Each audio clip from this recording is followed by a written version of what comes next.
1815 Waterloo യുദ്ധത്തിൽ ആര് ജയിച്ചു എന്നുള്ളത് വളരെ പ്രസക്തമായിട്ടുള്ള കാര്യമല്ല.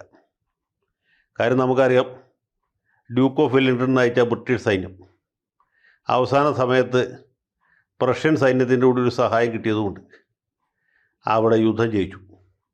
അത് യൂറോപ്പിൻ്റെ മാത്രമല്ല, ലോകത്തിൻ്റെ തന്നെ ചരിത്രം തിരുത്തി കുറിച്ച ഒരു വലിയ സംഭവമായിരുന്നു.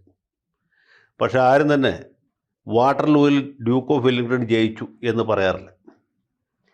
ജയിച്ചത് ഡ്യൂക്ക് ഓഫ് വെല്ലിംഗ്ടണാണ്. അതിനുശേഷം അദ്ദേഹത്തിന് ബ്രിട്ടനിൽ വലിയ സ്വീകാര്യത ഉണ്ടായി. പൊതുസ്ഥലങ്ങളിലൊക്കെ അദ്ദേഹത്തിൻ്റെ പ്രതിമകൾ സ്ഥാപിച്ചു. അദ്ദേഹം 2 തവണ ബ്രിട്ടൻ്റെ പ്രധാനമന്ത്രി വരെയായി. പക്ഷേ ഡ്യൂക്ക് ഓഫ് വെല്ലിംഗ്ടൺ ജയിച്ചു എന്നല്ല പറയുന്നത് നെപ്പോളിയൻ തോറ്റു എന്നാണ്. അപ്പോൾ ജയിച്ചാലും തോറ്റാലും വാട്ടർലൂവിലെ യഥാർത്ഥ താരം വെല്ലിംഗ്ടൺ അല്ല, അത് നെപ്പോളിയനാണ്. ഇപ്പോൾ ഇത് ഓർക്കാനുള്ള കാര്യം എന്താണ്, പറയാനുള്ള കാര്യം എന്താണെന്ന് നിങ്ങൾക്ക് മനസ്സിലായി കാണും എന്ന് ഞാൻ വിചാരിക്കും. ഈ 2025 ആണ്ടിലെ നൊബേൽ സമ്മാനത്തെ സംബന്ധിച്ചിടത്തോളം അത് ആർക്ക് കിട്ടി എന്നുള്ളതല്ല, ആർക്ക് കിട്ടിയില്ല എന്നുള്ളതാണ് നാട്ടിലെ പ്രധാന ചർച്ചാ വിഷയം. ഈ ഡൊണാൾഡ് ട്രംപിനോട് വലിയ എതിർപ്പും വിദ്വേഷമുള്ള ഒരുപാട് ആളുകൾ നമ്മുടെ നാട്ടിലുണ്ട്. ഞാൻ ആ കൂട്ടത്തിൽപ്പെട്ട ആളല്ല. എനിക്ക് അദ്ദേഹത്തോട് വലിയ സ്നേഹവും വാത്സല്യവും അഗാധമായ ആദരവുമാണ് ഉള്ളത്. ഞാൻ ഇതുവരെ അദ്ദേഹത്തെ ദൂഷിച്ചോ അദ്ദേഹത്തെ പരിഹസിച്ചോ ഒന്നും പറഞ്ഞിട്ടില്ല. ഞാൻ പറഞ്ഞത് നിങ്ങളാരും കേട്ടിട്ടുണ്ടാവില്ല. അദ്ദേഹം ഹിലരി ക്ലിൻ്റനുമായിട്ട് മത്സരിച്ച സമയത്ത് പോലും എൻ്റെ ഹൃദയം അദ്ദേഹത്തിന് പിന്തുണയായിരുന്നു. എൻ്റെ ബുദ്ധി ഹിലരിക്കാണ് സപ്പോർട്ട് കൊടുത്തെങ്കിലും ഹൃദയം ട്രംപിൻ്റെ കൂടെയായിരുന്നു.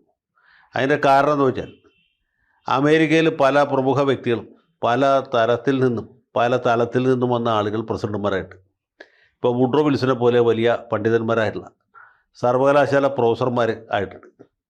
ജോർജ് വാഷിങ്ടനെ പോലെ, യുളീസസ് എസ് ഗ്രാൻറ്റിനെ പോലെ, അതുമല്ലെങ്കിൽ ഡ്വൈറ്റ് ഡി ഐസനോവറെ പോലെയുള്ള സൈനിക മേധാവികൾ അമേരിക്കൻ പ്രസിഡന്റുമാരായിട്ട്, റൊണാൾഡ് റീഗനെ പോലെ പഴയ സിനിമാ നടൻ പ്രസിഡൻ്റായിട്ട്, കെന്നഡിയെ പോലെ വലിയ കോടീശ്വരൻ ആയിട്ടുണ്ട്, ജിമ്മി കാർട്ടറെ പോലെ ഒരു നിലക്കടല കർഷകൻ പ്രസിഡൻ്റായിട്ടുണ്ട്. ഇങ്ങനെ പലരും ആ സ്ഥലത്ത് വന്നിട്ടുണ്ടെങ്കിലും അരക്കിറുക്കനായ ഒരാൾ അതിനു മുമ്പ് ഒരിക്കലും അമേരിക്കയിൽ പ്രസിഡൻ്റായിട്ടില്ല. അതുകൊണ്ട് ഒരു കിറുക്കൻ അമേരിക്കൻ പ്രസിഡൻ്റായാലും എങ്ങനെ ഇരിക്കും എന്നറിയാൻ പറ്റി. വെറുതെ ഒരു ക്യൂരിയോസിറ്റി കൊണ്ടാണ്. എങ്കിൽ പോലും ഇദ്ദേഹം പ്രസിഡൻ്റ് ആകണം എന്ന് ആഗ്രഹിച്ച ആളാണ് ഞാൻ. പുള്ളി പ്രസിഡൻ്റായപ്പോൾ ഉള്ളുകൊണ്ട് സന്തോഷിച്ച ആളുമാണ്. ഇപ്പോഴും ആ സന്തോഷം എനിക്കുണ്ട്. ഈ കഴിഞ്ഞ തെരഞ്ഞെടുപ്പിലും മുമ്പത്തെ തെരഞ്ഞെടുപ്പിലും എൻ്റെ ഹൃദയം ട്രംപിനൊപ്പമായിരുന്നു. എനിക്കത് പറയാനായിട്ട് യാതൊരു മടിയുമില്ല, യാതൊരു നാണവുമില്ല, ഉളുപ്പുമില്ല. കാരണം ട്രംപിനെ പോലെ ട്രംപ് മാത്രമാണ്, ഇതിനു മുമ്പ് ഒരാളും ഉണ്ടായിട്ടില്ല. ഇപ്പോൾ അമേരിക്കയിൽ തന്നെ ജെഫേഴ്സനെ പോലെ, മാഡിസനെ പോലെ, മൺറോയെ പോലെയൊക്കെയുള്ള ഗഡാഗഡിയന്മാരായിട്ടുള്ള ആളുകൾ പ്രസിഡന്റുമാരായിട്ടുണ്ട്. എബ്രഹാം ലിങ്കൺ ആയിട്ടുണ്ട്, ജോൺ എഫ് കെന്നഡി ആയിട്ടുണ്ട്, തിയോഡർ റൂസ്വെൽട്ടും ഫ്രാങ്ക്ലിൻ റൂസ്വെൽട്ടും അമേരിക്കൻ പ്രസിഡന്റുമാരായിട്ടുണ്ട്. പക്ഷേ ഇവരാരെ പോലെയും അല്ല ട്രംപിനെ പോലെ ട്രംപ് മാത്രം. മലയാളത്തിൽ പറയാൻ വെച്ചാൽ അനന്വയം എന്നൊരു അലങ്കാരമുണ്ട്. തനിക്ക് സമമായി താൻ തന്നെ എന്ന് ചൊന്നാൽ അനന്വയം എന്നാണ് അതിൻ്റെ ലക്ഷണമായിട്ട് AR രാജരാജവർമ്മ കോയി തമ്പുരാൻ അദ്ദേഹത്തിൻ്റെ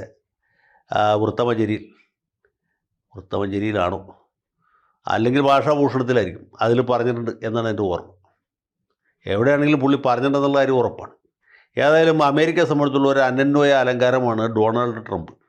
അദ്ദേഹം ജെഫേഴ്സനുമല്ല, മാഡിസനുമല്ല, അദ്ദേഹം തിയോഡർ റൂസ്വെൽട്ടും അല്ല, ഫ്രാങ്ക്ലിൻ റൂസ്വെൽട്ടും അല്ല, അദ്ദേഹം ജോൺ എഫ് കെന്നഡിയുമല്ല, ബറാക്ക് ഒബാമയുമല്ല, അദ്ദേഹം ഡൊണാൾഡ് ട്രംപാണ്. ട്രംപിനെ പോലെ ട്രംപ് മാത്രമാണ്. പിന്നെ ട്രംപ് ലോക സമാധാനത്തിന് വലിയ സംഭാവനകൾ നൽകിയിട്ടുള്ള ആളാണ്. അത് നമുക്കറിയാവുന്ന പോലെ പുള്ളിക്കും അറിയാം. പുള്ളിയുടെ മഹത്വത്തെപ്പറ്റി ഏറ്റവും ബോധ്യമുള്ള ആൾ, പുള്ളി എത്ര മിടുക്കനാണ് എന്ന് ബാക്കിയുള്ളവരെ ബോധ്യപ്പെടുത്താൻ ഏറ്റവും ത്വരയുള്ള ആൾ അത് അദ്ദേഹം തന്നെയാണ്. അദ്ദേഹത്തിൻ്റെ മഹത്വം നിങ്ങൾ അംഗീകരിച്ചാലും ഇല്ലെങ്കിലും അദ്ദേഹത്തിൻ്റെ മഹത്വത്തെക്കുറിച്ച് അദ്ദേഹത്തിന് തന്നെ നന്നായിട്ട് അറിയാം. അതുകൊണ്ടാണ് പുള്ളി സമാധാനത്തിലുള്ള നൊബേൽ സമ്മാനം കിട്ടണം എന്ന് ഉത്കടമായി ആഗ്രഹിച്ചത്. പുള്ളി ആൾ ശുദ്ധനായതുകൊണ്ട്, ഉള്ളിലുള്ള കാര്യങ്ങൾ തുറന്ന് പറയാൻ യാതൊരു മടിയില്ലാത്ത ആളായതുകൊണ്ട്, അദ്ദേഹം നിഷ്കളങ്കനായതുകൊണ്ട് അത് പറഞ്ഞു. സത്യം പറഞ്ഞാൽ ഈ ബറാക്ക് ഒബാമ ലോക സമാധാനത്തിന് എന്ത് വാഴക്ക സംഭാവന ചെയ്തിട്ടാണ് പുള്ളിക്ക് ഈ സമ്മാനം കൊടുത്തത്? വല്ല കാര്യം ഉണ്ടായിട്ടാണോ? അല്ല. പുള്ളിയുടെ ഭരണകാലത്ത് ലോക സമാധാനത്തിന് എന്തെങ്കിലും പുരോഗതി ഉണ്ടായോ? ഇല്ല, യാതൊരു പുരോഗതി ഉണ്ടായില്ല. ലോക അസമാധാനം വർദ്ധിച്ചു എന്ന് മാത്രമേ ഉള്ളൂ.